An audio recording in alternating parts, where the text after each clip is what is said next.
ఐదవ తరగతి 3వ పాఠం కొండవాగు సాధనా పత్రాలు. నా ఛానల్ మీకు నచ్చినట్లయితే లైక్ చేయండి, షేర్ చేయండి. మా పిల్లలు ఎలా ఉన్నారు? ఈరోజు మనము తెలుగు తోట సాధన 5th క్లాస్లో థర్డ్ లెసన్ అయితే చెప్పేసుకుందాము. ఆగస్ట్ మంత్కి థర్డ్ లెసన్ కదమ్మా. ఇప్పుడు మన సిలబస్ ప్రకారం ఏంటి థర్డ్ లెసన్ నేము? కొండవాగు. కాబట్టి ఈ కొండవాగు లెసన్ మనం ఇప్పుడు చెప్పేసుకుందాం. ఇది ఒక లేఖ అన్నమాట. ఈ లెసన్కి సంబంధించిన వర్క్షీట్స్ స్టార్ట్ చేసేస్తాం. ఫస్ట్ది సాధనా పత్రం 1, చదవడం, వ్యక్తపరచడం. కింది పేర ధారాళంగా చదవండి, వ్యక్తుల పేర్ల కింద గీత గీయండి. ఇక్కడ చూడండి, ఇక్కడ పేరాలో మనం చదువుతూ ఎక్కడైతే వ్యక్తుల పేర్లు వస్తున్నాయో అక్కడ మనం గీతలు అయితే గీసేసేయాలి. ఫస్ట్ చూడండి, ప్రియమైన వెంకట్. నేను క్షేమంగా ఉన్నాను. నువ్వు, మన స్నేహితులు రహీం, డేవిడ్ ఎలా ఉన్నారు? నేను మొన్న దసరా సెలవులకు రామం వాళ్ళ ఊరు వెళ్ళాను. వాళ్ళ ఊరు నాకు భలే నచ్చింది. ఆ ఊరి విశేషాలు నీతో చెప్పకుండా ఉండలేను. నేను రామం, ఆల్రెడీ రామం వచ్చింది. సూర్య ఆ రోజు మధ్యాహ్నం ఊరి పరిసరాలు చూడడానికి వెళ్ళాం. ఆ ఊరి చుట్టూ రకరకాల కొండలు, వాగులు, పచ్చని చెట్లు ఉన్నాయి. ఇక్కడ అడిగింది ఓన్లీ వ్యక్తుల పేర్లే కాబట్టి మనం ఇంకా దేనికి చుట్టట్లేదమ్మా. ఆ ఊరికి ఆనుకొని ఒక ఊట వాగు పారుతోంది. ఆ ఊరి వాళ్ళు దానిని కామధేనువుగా భావిస్తారు. దాని వెంబడి కొంత దూరం ఇసుక మేట వేసి లంకగా ఏర్పడింది. చుట్టూరా బిలబిలమంటూ నీళ్లు పారుతుంటే అక్కడ కాసేపు ఆనందంగా కూర్చున్నాము. అక్కడ కూర్చున్నంతసేపు ఆ వాగు ఎక్కడ పుట్టింది, ఎక్కడికి ఎలా వెళ్ళడం అనే ఆలోచనలు కలిగాయి. వెంటనే ఆ ప్రదేశానికి వెళ్దామా అని రామంని అడిగాను. ఇక్కడ ఆల్రెడీ రామం మనం పెట్టేశామమ్మా, మళ్ళీ రామం వచ్చింది. చాలా దూరం వెళ్ళాలని అన్నాడు. అయినా పర్వాలేదు, వెళ్దామని అందరం కలిసి బయలుదేరాం. ఓకేనా? వ్యక్తుల పేర్లకు మనం ఇప్పుడు అండర్లైన్ చేసేసాం. నెక్స్ట్, పేరాలో క్వశ్చన్ మార్క్తో ఉన్న వాక్యాలను గుర్తించండి. ప్రశ్నార్థకం గుర్తుంది కదా, అది. డేవిడ్ ఎలా ఉన్నారు? ఆ వాగు ఎక్కడ పుట్టింది? అక్కడికి ఎలా వెళ్ళడం? ఆ ప్రదేశానికి వెళ్దామా? ఇవన్నీ క్వశ్చన్ మార్క్తో ఉండేవి కదా, అవునా కదా? వాటిని కింద రాసేసారు. నెక్స్ట్, నిఘంటువు ఆధారంగా పదాలకు అర్థాలు రాయండి. కామధేనువు, కోరిన వరాలిచ్చే ఆవు. నెక్స్ట్, మేట, ఇసుక ప్రదేశం. నెక్స్ట్, పై పేర ఆధారంగా కింది ప్రశ్నలకు సమాధానం రాయండి. ఫస్ట్ క్వశ్చన్, లేఖ ఎవరికి రాశారు? లేఖ వెంకట్కు రాశారు మరియు రహీం డేవిడ్లను పలకరించినట్లు రాశారు. నెక్స్ట్, కొండవాగు ఎలా పారుతుంది? ఊరుకు ఆనుకొని ఆ ఊటవాగు బిలబిలమంటూ పారుతుంది. ఎలా పారుతుంది? బిలబిలమంటూ పారుతుంది. నెక్స్ట్, గీతల్లో అందంగా రాయండి. కొండవాగు అంటే మాకెంతో ఇష్టం, తీసి అక్కడ రాసేసేయాలి. నెక్స్ట్, సాధనాపత్రం 2, కింది పేరాను ధారాళంగా చదవండి. బుసబుస వంటి అనుకరణ పదాల కింద గీత గీయండి. ఇక్కడ చూడండి, అంటే ఒకటే వర్డ్ రెండు సార్లు వచ్చేలాగా ఉంటాయి కదమ్మా, అలాంటివి అనుకరణ పదాలు అంటారు. ఇక్కడ మనం చదువుతూ ఎక్కడెక్కడ ఉన్నాయో ఒకేసారి అండర్లైన్ అయితే చేసేద్దాం. ఓకేనా? ఫస్ట్, అదంతా వట్టి కొండల దారి. అలాంటి చోట నడిచే అలవాటు నాకు లేదు. అలా ఒక అరగంట నడిచాం. అక్కడ కొండల మీద నుండి జాలువారుతున్న బోలెడు నీటిపాయలున్నాయి. అలా ముందుకు వెళ్ళాం. అక్కడ గుట్టల్లో ఉన్నది ఒక నీటి బుగ్గ. అక్కడి నుంచి నీళ్లు బయలుదేరి ఇలా పాయలుగా వస్తున్నాయి. అవి కొన్ని పారుతున్నాయి, కొన్ని నృత్యం చేస్తున్నాయి, కొన్ని పాము నడకలు నడుస్తున్నాయి, కొన్ని బుసబుస పొంగుతున్నాయి. ఇవన్నీ వచ్చి ఏకమై వాగుగా మారి ముందుకు పోతున్నాయి. అక్కడి ఒక బండ మీద కూర్చున్నాం. సింహాసనం లాంటి ఆ బండపైన కూర్చుని చూస్తుంటే సూర్యకాంతి పడి ఆ పాయలన్నీ తలతలా మెరుస్తూ కనిపించాయి. బిలబిలామంటూ అవి పారుతుంటే నాకు భలే ముచ్చటేసింది. ఉత్సాహంతో బండల మీద పడి గెంతుతూ మేం రాజులమంటూ గోల చేశాం. అప్పటికే మేము వచ్చి చాలాసేపు అయిపోయింది. సందవేళ కావస్తోంది. అయితే ఏం, కొండ మీద వెలుగు బానే ఉంది. వేసవి పొద్దుకు ఇలా గంటసేపు కూర్చోవడం అనుకున్నాం. నా మటుకు నాకు అక్కడ నుండి కదలాలని అనిపించలేదు. అలా చుట్టూ చూస్తూనే కూర్చున్నాను. చూసారా? ఇప్పుడు ఇక్కడ తల, బిలబిల ఈ పదాల కింద మనమైతే అండర్లైన్ చేసేసుకున్నాం. నెక్స్ట్, నిఘంటు ఆధారంగా పదాలకు అర్థాలు రాయండి. సంధ్య వేళ, సాయంత్రానికి రాత్రికి మధ్య వేళ. జాలువారుతున్న, జారుతున్న. ప్రొద్దు, రోజు, దినం. పై పేర ఆధారంగా కింది ప్రశ్నలకు సమాధానాలు రాయండి. బండ మీద కూర్చుని చూస్తుంటే కొండవాగు ఎలా కనిపించింది? సూర్యకాంతి పడి ఆ పాయలన్నీ తలతలా మెరుస్తూ బిలబిలమంటూ ప్రవహిస్తూ కనిపించాయి. అంతే కదా, సూర్యకాంతి పడ్డం వల్ల తలతలా మెరుస్తూ బిలబిలమంటూ ప్రవహించాయి. నెక్స్ట్, కూర్చోవడానికి ఉపయోగించే వస్తువుల పేర్లు రాయండి. ఏమి వాటిలో కూర్చుంటామా? సోఫా, టేబుల్, కొన్నిసార్లు బెంచ్, చైర్, బండలు ఉంటాయి కదా, ఇంటి ముందర అరుగులు అంటారు, అవి ఏవైనా మనం ఇక్కడ రాయొచ్చు, మీ ఇష్టం. గీతల్లో అందంగా రాయండి. కొండవాగు పాయలు పాము నడకలు నడుస్తున్నాయి. ఇది యాస్ట్రీస్ అట్లే రాసేయండి. నెక్స్ట్ సాధనా పత్రం 3. ఇక్కడ చూడండి, కింది పేరాల ధారాళంగా చదవండి. అచ్చు అక్షరాలతో మొదలయ్యే పదాలకు సున్నా చుట్టండి. అచ్చులు అంటే ఏంది? ఆ నుంచి అహ వరకు కదా, వాటితో ఉండే వాటికి సున్నా చుట్టండి అన్నారు. ఇక్కడ ఆల్రెడీ చూడండి, నేను అచ్చులతో వచ్చినటువంటి వాటన్నిటికీ సున్నా చుట్టేశాను. మీరు కూడా ఒకసారి చదువుతూ ఏవేవైతే అచ్చులు ఉన్నాయో ఆ నుంచి ఆహా వరకు వాటన్నిటికీ సున్నా చుట్టేశారు. ఆ పదాలకు మాత్రమే చుట్టండి. నెక్స్ట్, నిఘంటువు ఆధారంగా పదాలకు అర్థాలు రాయండి. సౌందర్యం, సొగసు, అందం. విన్యాసాలు, వివిధ రకాలు, చూడచక్కని ఆటలు. నెక్స్ట్, పై పేర ఆధారంగా క్రింది ప్రశ్నలకు జవాబులు రాయండి. దూరం నుండి చూస్తే ఇల్లు ఎలా కనిపించాయి? కొండపల్లి బొమ్మల్లా కనిపించాయి. అవునుగా కదా, చిన్న చిన్న బొమ్మల్లాగా కనిపించాయి. నెక్స్ట్, భూమి ఆకాశాలు కలిసే చోట ఆకాశం ఎలా ఉంది? ఎర్రని మంటలతో పొగలు కక్కుతున్నట్లుంది. ఎట్లుంది? ఎర్రని మంటలతో పొగలు కక్కుతున్నట్టుంది. ఆకాశంలో మబ్బులు ఎలా ఉన్నాయి? ఒకదాని మీద ఒకటి పడి దొర్లుతూ రకరకాల విన్యాసాలతో వరుసగా నడుస్తూ కదం తొక్కుతున్నట్లు ఉన్నాయి. దిక్కుల పేర్లు రాయండి. తూర్పు, పడమర, ఉత్తరం, దక్షిణం. నెక్స్ట్, గీతల్లో అందంగా రాయండి. ప్రకృతి ఎప్పుడు అందంగా ఉంటుంది. నెక్స్ట్, సాధనా పత్రం 4. కింది పేర ధారాళంగా చదవండి. సున్నా ఉన్న పదాల కింద గీత గీయండి. సున్నా అంటే ఒక పదం రాసినప్పుడు మధ్యలో సున్నా వచ్చినటన్నిటికీ చూడండి. చీకటి పడడం, ప్రారంభించింది, తాళం, బండ, ఇదెంత బాగుందిరా, అదెంత బాగుందిరా, అనుకుంటూ, ఉత్సాహంగా, ఇంటి దారి, పట్టం, దృశ్యం, శబ్దం, చూపించు, చూడండి, పంచుకుంటావు. ప్రతి దాంట్లో చూసారా, ఇప్పుడు నేను చెప్పిన ప్రతి పదంలో కూడా సున్నా ఉందన్నమాట. నెక్స్ట్, నిఘంటువు ఆధారంగా పదాలకు అర్థాలు రాయండి. ప్రారంభం, మొదలు. అద్భుతం, ఇంతకు ముందు లేనిది, చూడనిది. నెక్స్ట్, పై పేర ఆధారంగా కింది ప్రశ్నలకు జవాబులు రాయండి. పై లేఖను ఎవరు రాశారు? జావేద్ రాశాడు. ముగ్గురు ఏమనుకుంటూ ఇంటి దారి పట్టారు. ఆ బండ దిగి ఇదెంత బాగుందిరా, అదెంత బాగుందిరా అనుకుంటూ ఉత్సాహంగా ఇంటి దారి పట్టారు. నీకు చాలా బాగుంది అని అనిపించిన 2 వస్తువులు లేదా ప్రాంతాల పేర్లు రాయండి. మా ఊరు కాశ్మీర్. మీరు ఏవైనా రాసుకోవచ్చు. నెక్స్ట్, గీతల్లో అందంగా రాయండి. ప్రకృతిలో ప్రతి శబ్దం అద్భుతమైనదే. నెక్స్ట్, సాధనా పత్రం 5. కింది పేరా చదవండి. 5 అక్షరాల పదాల కింద గీత గీయండి. అంటే ఇప్పుడు మనకి ఒక పదంలో 5 అక్షరాలు ఎక్కడెక్కడైతే ఉన్నాయో అవి చూసి మనము గీత కొట్టాలి. అత్యద్భుతంగా, కనిపించింది, పింజమబ్బులు, నడుస్తున్నట్టు, తొక్కుతున్నట్లు, అనిపించాయి, కలిసే చోటు, కక్కుతున్నట్టు. ఓకేనా. నెక్స్ట్, కింది పదాలకు సంబంధించిన వాక్యాలను రాయండి. ఆకాశం. ఆకాశం మరింత అందంగా ఉంది. ఆకాశం ఎత్తు నుండి చూస్తే అత్యద్భుతంగా కనిపించింది. ఆకాశం ఎర్రని మంటలతో పొగలు కక్కుతున్నట్టుంది. ఇదే కాదమ్మా, ఏ విధంగా అయినా మీ ఇష్టం, సొంతంగా ఆకాశం గురించి కొన్ని వాక్యాలు రాయండి. నెక్స్ట్, మేఘాలు. నల్లని మేఘాలు ఒత్తుగా కదులుతున్నాయి. అవి కాసేపు ఏనుగుల బారులు తీసి వరుసగా నడుస్తున్నట్టు, కదం తొక్కుతున్నట్టు అనిపించాయి. ఓకేనా. నెక్స్ట్, గేయం చదవండి. ప్రశ్నలకు సమాధానాలు రాయండి. ఇదే ఇదే ఈ కొండ, ఏనుగు మల్లమ్మ కొండ, మల్లమ్మ తపమాచరించిన కొండ, హార్స్లీ సేద తీరిన కొండ, అందాలకే ఈ కొండ, వేసవి విడిది ఈ కొండ, ఇదే ఇదే ఈ కొండ, ఏనుగు మల్లమ్మ కొండ.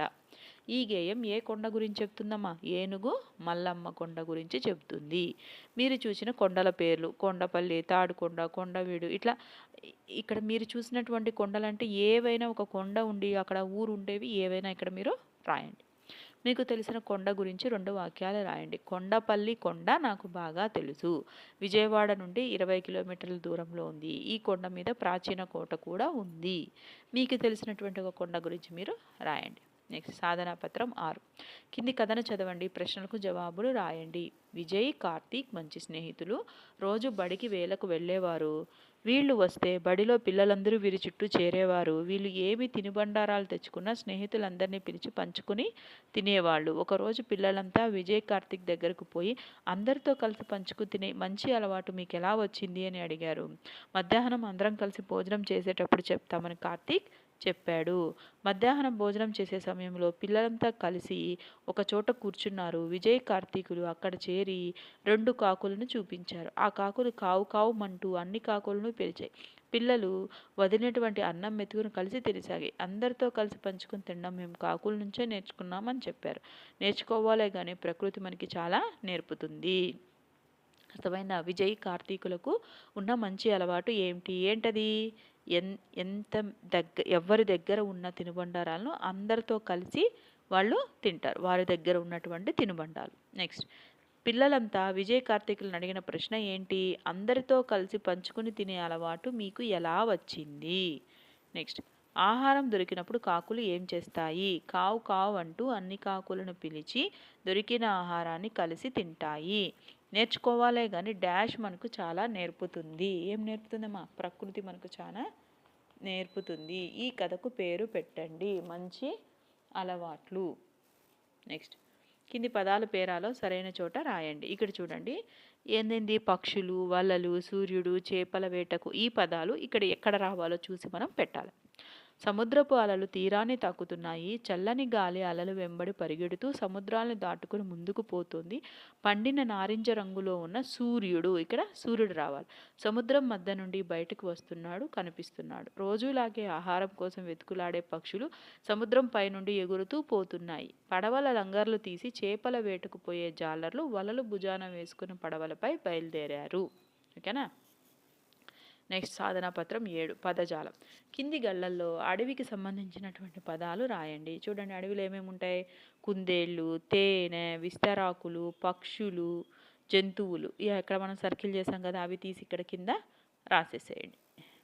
నెక్స్ట్, కింద వాక్యాలలో గీత గీసిన పదాలకు అర్థాలు రాయండి. ఆ అర్థంతో వాక్యాన్ని తిరిగి రాయండి. చూడండి, ఆకాశంలో మేఘాలు గబగబా కదులుతున్నాయి. గబగబా అంటే అర్థం ఏంటి? వేగంగా. అవునా కదా? గబగబా అంటే వేగంగా. ఆకాశంలో మేఘాలు వేగంగా కదులుతున్నాయి. అలాగే విరగపూసిన మల్లెపూలు చూడచక్కగా ఉన్నాయి. చూడచక్కగా అంటే అర్థం అందంగా. పున్నమి రోజు వెన్నెల అందంగా ఉంది. నెక్స్ట్, పుట్టలో సర్పాలు నివసిస్తాయి. సర్పాలు అంటే ఏంటి? పాములు. సర్పాలు అంటే పాములు. పాములు అంటే నాకు చాలా భయం. ఏదైనా రాయొచ్చు, మీ ఇష్టం. పర్వతాల నుండి జలపాతాలు కిందికి పారుతున్నాయి. పర్వతాలు అంటే అతి పెద్ద కొండలు, చిన్న చిన్న కొండలు కాదు. పెద్ద పర్వతం అంటే పెద్ద కొండ. ఎవరెస్ట్ అతిపెద్ద పర్వతం. సూర్యకాంతికి తామరాకుపై పడి నీటి బిందువులు దగదగా మెరుస్తున్నాయి. దగదగా అంటే ఏంటంటే కాంతులు, అంటే బాగా మెరుస్తానని అర్థం. కాంతులు వెదజల్లుతుంది. బంగారం కాంతులు వెదజల్లుతుంది. నెక్స్ట్ మా సాధనా పత్రం 8 కష్ట సుఖాలు. కష్టము సుఖము అనే 2 పదాలు కలిపి కష్ట సుఖాలు అనే ఒకే పదంగా రాసాం కదా, దీన్ని ఏమంటామంటే జంట పదం అంటాం. ఇటువంటి కొన్ని జంట పదాలు రాయండి. చూడండి, అలాంటి జంట పదాలు ఏమేమి ఉన్నాయి? అష్ట కష్టాలు, కోట పేటలు, అన్న దమ్ములు, సుఖ సంతోషాలు, మందు మాకులు, ఆట పాటలు, కూర గాయలు, ఈడు జోడు. ఓకేనా? నెక్స్ట్, కింది పదాలు చదవండి. ఏవైనా 2 పదాలు ఉపయోగించి వాక్యాలు రాయండి. ఈ కింద ఉండేటువంటి పదాల్లోంచి ఏవైనా 2 పదాలను యూజ్ చేసి మనము వాక్యాలు రాయాలి. పదాలు ఒకసారి చూడండి. మేఘాలు, సముద్రం, పక్షులు, చందమామ, అడవి, వర్షాలు, పూలు, మంచు, జంతువులు, ఇంద్రధనస్సు, చెట్లు, కొండలు. చూడండి, అడవిలో ఎత్తైన చెట్లు ఉన్నాయి. అడవిలో అనేక పక్షులు ఉన్నాయి. అడవిలో అనేక జంతువులు ఉన్నాయి. ఆకాశంలో మేఘాలు కమ్మితే వర్షాలు వస్తాయి. మంచు కొండలు అందంగా ఉంటాయి. ఆకాశంలో వర్షం వస్తే ఇంద్రధనస్సు వస్తుంది. అడవి చూడటానికి అందంగా ఉంటుంది. ఇవే కాదు, మనం ఓన్గా ఏవైనా 2 వర్డ్స్ని తీసుకొని ఒక సెంటెన్స్ అనేది ఫ్రేమ్ చేయొచ్చు. నెక్స్ట్, పాఠం ఆధారంగా కింది పదానికి సంబంధించిన వర్ణన పదాలు రాయండి. ఇక్కడ చూడండి ఒక్కసారి. ఆకాశం. ఆకాశం గురించి మనం ఏవైనా వర్ణిస్తున్నట్టు రాయొచ్చు. చూడండి, ఆకాశం అందంగా ఉంటుంది. ఆకాశం అత్యద్భుతంగా ఉంటుంది. ఆకాశం నీలంగా ఉంటుంది. ఆకాశం ఎర్రని మంటతో పొగ కక్కుతున్నట్టుంది. అలాగా మీ ఇష్టం, వర్ణించేలాగా ఏ వర్డ్స్ అయినా అక్కడ రాయొచ్చు. నెక్స్ట్, సాధనా పత్రం 9 ఇంద్రధనుసును హరివిల్లు అని కూడా అంటారు. వర్షం వచ్చే సమయంలో ఇంద్రధనుసు ఆకాశంలో కనిపిస్తుంది. ఈ ఇంద్రధనుసులో కనిపించే రంగుల పేర్లు రాయండి. చూడండి, ఎరుపు, నీలం, ఆకుపచ్చ, పసుపు. ఓకేనా? నెక్స్ట్, మిగిలిన కలర్ వాటి మిక్సింగ్లో ఇంకా కూడా వస్తాయన్నమాట. నెక్స్ట్, కింది ఆధారాలతో పట్టిక పూరించండి. ఇక్కడ చూడండి ఒకసారి. అడ్డం. కొండకు మరో పేరు. కొండకి మరో పేరు ఏంటి? పర్వతం కదా. అడ్డంలో కొండకి మరో పేరు పర్వతం. నెక్స్ట్ చేపలు పట్టుకుని తినే తెల్లని పక్షి ఏంటది? కొంగ. అవునా కాదా? నెక్స్ట్ నిలువు చూడండి, గాలిలో ఎగిరేది. గాలిలో ఏం ఎగురుతుందమ్మా? పక్షి. ఇది నిలువు. అలాగే ఒక తీయని పండు, అది మూడోది. మూడు ఎక్కడుంది చూడండి, సపోటా. అవునా, అడ్డము సపోటా. నెక్స్ట్ మూడు నిలువు చూడండి, నదులన్నీ దీంట్లో కలుస్తాయి. దేంట్లో కలుస్తాయి? సముద్రం. చూసారా, ఇటు వచ్చేసి సపోటా, ఇటు వచ్చేసి సముద్రం. నెక్స్ట్ క్లూ ఏంటి? 4 గుడిలో బడిలో కొట్టేది. గుడిలో బడిలో కొట్టేది ఏంటి? గంట. 4 అడ్డం గంట. నెక్స్ట్ 4 నిలువు చూడండి, అన్నం వార్చితే వచ్చేది గంజి. చూసారా, గంట గంజి. ఓకేనా, ఇది పజిల్. నెక్స్ట్ సాధనాపత్రం 10. స్వీయ రచన. నీటి బుగ్గ దగ్గర నుండి పాయలు ఎలా వస్తున్నాయి? నీటి బుగ్గ నుండి పాయలు కొన్ని పారుతున్నాయి, కొన్ని నృత్యం చేస్తున్నాయి, కొన్ని పాము నడకలు, కొన్ని బుసబుస పొంగుతున్నాయి. కొండపై నుండి చూస్తుంటే ఊరు ఎలా కనిపిస్తుంది? కొండపై నుండి చూస్తుంటే ఆ ప్రదేశం అంతా వివిధ రంగులతో చేసిన దేశపటంలా. ఓకేనా. నెక్స్ట్ కాంతి దొర్లుతూ, వాగులు రోడ్లు వెడల్పైనటువంటి గీతల్లా, ఇల్లు కొండపల్లి బొమ్మల్లా ఉన్నాయి. ఆకాశంలో మేఘాలు ఎలా కనిపిస్తున్నాయి? ఆకాశంలో మేఘాలు పింజమబ్బుల్లా ఒకదాని మీద ఒకటి పడి దొర్లుతున్నాయి. తూర్పున మేఘాలు ఒత్తుగా కదులుతున్నాయి. అవి ఏనుగు బారులు తీరినట్టుగా వరుసగా నడుస్తున్నట్టు, కొన్ని కదం తొక్కుతున్నట్టు కనిపించాయి. మీరు చూసిన ఒక ప్రదేశం గురించి రాయండి. నేను చూసిన ఒక ప్రదేశం తిరుమల. నాకు తిరుమల చాలా బాగా నచ్చింది. వెంకటేశ్వర స్వామి తిరుమలలో ఉన్నాడు. ఇది చాలా అందమైన ప్రదేశం. అక్కడ ఆకాశగంగా, శిలాతోరణం, వరాహస్వామి గుడి చూడదగిన ప్రదేశాలు. ఇది హిందువుల పవిత్ర ప్రదేశం. మీరు ఇది కాకుండా ఇంకేం చూసిన దాని గురించి రాయండి. నెక్స్ట్ కొండవాగులో 11th 1 సాధనాపత్రం సృజనాత్మకత. మీరు చూసిన ఒక ప్రదేశం గురించి మీ మిత్రునికి లేఖ రాయండి. అంటే ఇప్పుడు యాక్చువల్గా ఇక్కడ మీరు ఒక ప్రదేశం గురించి రాశారు కదా, అదే ప్రదేశం గురించే ఇక్కడ మనం మిత్రునికి లేఖ రాసేయచ్చు. చూడండి, ఇక్కడైతే ఈ అమ్మాయి ప్రియమైన రాణికి అని. ఎప్పుడైనా సరే మనం లేఖ రాసేటప్పుడు రైట్ సైడ్ ఎప్పుడైనా ఆ విషయం చాలా ఇంపార్టెంట్, డేటు, ఊరి పేరు రాయాలి. ఇక్కడ మనం ఫ్రెండ్స్కి సంబంధించినటువంటి లేదా పేరెంట్స్ సంబంధించి రాసే లెటర్కి ఇక్కడ ప్రియమైన అలాగా రాస్తామన్నమాట. అర్థమవుతుందా? ఇవి మాత్రం కంపల్సరీ రాయాలి. అలాగే లెటర్ అయిపోయాక చివరిలో లెఫ్ట్ సైడ్ చిరునామా, రైట్ సైడ్ మీ పేరు, మీ ఊరు అవి రాయాల్సి ఉంటుంది. నెక్స్ట్ ఇక్కడ చూడండి, ఇక్కడ నేను క్షేమం, నువ్వు క్షేమంగా ఉన్నావని అనుకున్నాను. లెటర్ అనేది మీ ఇష్టమమ్మా, ఓన్గా రాయండి. నేను మొన్న సెలవులకి తిరుమల వెళ్ళాను. దాని గురించి నీకు చెప్పటానికి ఈ ఉత్తరం రాశాను. తిరుమల చాలా అందమైన ప్రదేశం. అక్కడ చాలా పచ్చని వాతావరణం ఉంది. చూడదగిన ప్రదేశాలు చాలా ఉన్నాయి. అందులో ముఖ్యంగా ఆకాశగంగా, శిలాతోరణం, వరాహ నరసింహస్వామి గుడి ఉన్నాయి. ఎన్నో వాగులు వంకలు ఉన్నాయి. తిరుమల దారి పాముల్లాగా మెలికలు తిరిగి ఉంటుంది. నీవు కూడా వీలు ఉన్నప్పుడు తప్పకుండా చూడు. ఇది ఈ అమ్మాయి చూసింది, తను రాసింది. మీరు ఏం చూస్తే అది రాయండి. ఇట్లు అని పెట్టి ఇక్కడ నీ మిత్రురాలు లేదా మిత్రుడని మీ పేరు, నెక్స్ట్ మీ ఫ్రెండ్ యొక్క చిరునామా రాయాలి. చిరునామా రాసినప్పుడు పేరు, వీధి పేరు, ఊరి పేరు, జిల్లా, నెక్స్ట్ ఏం రాష్ట్రం, అవన్నీ కూడా మెన్షన్ చేయాలి. నెక్స్ట్ సాధనాపత్రం 12 భాషాంశాలు. కింది వాక్యాలలో నామవాచకాన్ని, సర్వనామాన్ని గుర్తించండి. వాటి కింద గీత గీయండి. నామవాచకం అంటే మీ అందరికీ తెలుసమ్మా, పేర్లను తెలిపేది నామవాచకం. సర్వనామం అంటే పేర్లకి బదులుగా రాసేది. ఇప్పుడు ఇక్కడ సర్వనామాలు నామవాచకాలు ఏమున్నాయి? వీరన్న నామవాచకం, అతడు సర్వనామం. మామిడికాయలు నామవాచకం. సునీత నామవాచకం, వినీత నామవాచకం, వాళ్ళు సర్వనామం. పిల్లి నామవాచకం, పాలు నామవాచకం, అది సర్వనామం. దివ్య నామవాచకము, బడి నామవాచకము, ఆమె సర్వనామం. ఆనంద్ చెరువుకి వెళ్ళాడు, అతడు చేపలు పట్టాడు. ఇక్కడ చూసారా, ఖాళీలలో మనం ఏం చేయాలి? ఆ పేరుకు తగ్గట్టు మనం సర్వనామం అనేది రాయాల్సి ఉంటుంది. ఆనంద్ కాబట్టి అక్కడ ఏం రాయాలి? అతడు. నెక్స్ట్ విశాఖపట్నం బీచ్ ఉంది, అక్కడ ఒక ప్రదేశం కాబట్టి అది సుందరమైనది. నెమలి అందమైన పక్షి, అక్కడ నెమలి అనేది ఒక జంతువు కాబట్టి దానికి అందమైన ఈకలు ఉన్నాయి. రాజు హోటల్కి వెళ్ళాడు, అతను. సిరి సంగీతం నేర్చుకుంది, ఆమె. అది మనకు తెలుసు కదా, ఆడవాళ్ళకి ఏం రాయాలి, మగవాళ్ళకి ఏం రాయాలి, జంతువులకి స్థలాలకి ఏం రాయాలో అది అక్కడ రాయాలి. ఓకేమ్మా. నేను నేర్చుకుంది ఈ పాఠంలో నువ్వేం నేర్చుకున్నావు? ప్రకృతి గురించి నేర్చుకున్నావు.